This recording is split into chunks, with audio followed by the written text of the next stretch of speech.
Hey, my name is Keith Hall. I'm a CPA specializing in helping small businesses just like you.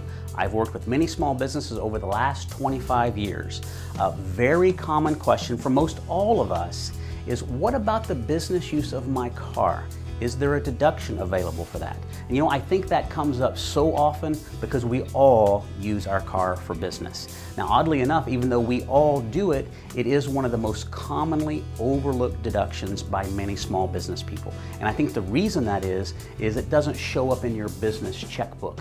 You drive your car to the post office, to the office supply store, you certainly go visit your clients and your customers, but it's easy to forget about those miles actually representing a tax deduction. So you got to be careful not to miss that. Now the good news is the IRS gives us two methods to determine the deduction we can take on our tax return.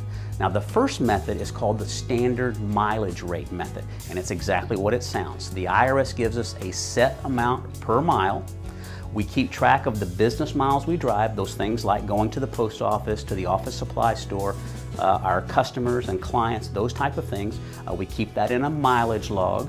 Then at the end of the year, we take the total business miles we drove times the IRS standard rate, and that's your deduction. It goes right on line 9 of your Schedule C piece of cake. The second method is called the actual expense method, and that's also exactly like it sounds. You just keep track of all the expenses you spend to maintain that car. So that includes gas and oil, your inspection sticker, registration sticker, insurance. If you own the car, you're going to have a depreciation number. If you lease the car, you can use your lease payment in that total, but you add up all of the expenses that you incur to maintain that car. Now you still have to keep track of the miles that you drove, but now you're going to keep track of the total business miles as a percentage of all the miles you drive. Then you take all those expenses that you added up, multiply by that business percentage, and that's your deduction. Also goes right on line 9. Now the best news of all is the IRS lets us use either of those that is best for us. So you can even calculate the deduction both ways and use the one that's bigger. Now that sounds great. As a general rule, the more miles you drive, typically salespeople, those type, the more miles you drive, usually the standard mileage rate will probably end up being a higher deduction. The lower amount of miles you drive typically would then end up providing a bigger deduction than the standard might. The reason there is a lot of those expenses are just fixed amount, like the lease payment on your car. So that's kind of a good rule of thumb. Now, keep in mind that there was one thing in common for both of those methods, right? And that one thing in common was you've got to have the mileage log. Okay, if you don't have the mileage log, you're not going to be able to take the deduction.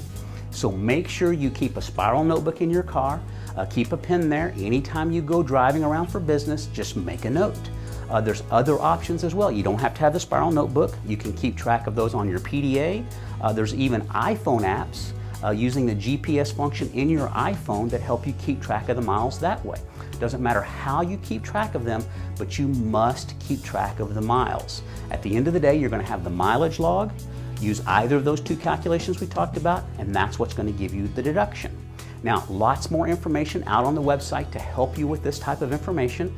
Publication 463, you can download that right here from Mahalo.com. You can also go to the IRS website. Lots of detail in there about how to keep track of the business miles of your car. Main thing, make sure when you go on a trip for business, even if it's just to the post office, make sure you include it in that log. Okay, that log is the #1 thing to keep track of. Keep track of the log, remember to take the deduction, and when it's time to do your tax return next year, you're going to end up paying lower taxes because you kept track of the miles. So that's the way to make sure you get the maximum deduction, drive the car, generate new jobs, get new customers, and we'll all be better off. And I hope this was helpful. Thanks for watching. Don't forget to check out the links above and the links below for more detail. Also, make sure to rate, comment, and subscribe. If there's something else you would like to see, just let us know. Email us at request@mahalo.com.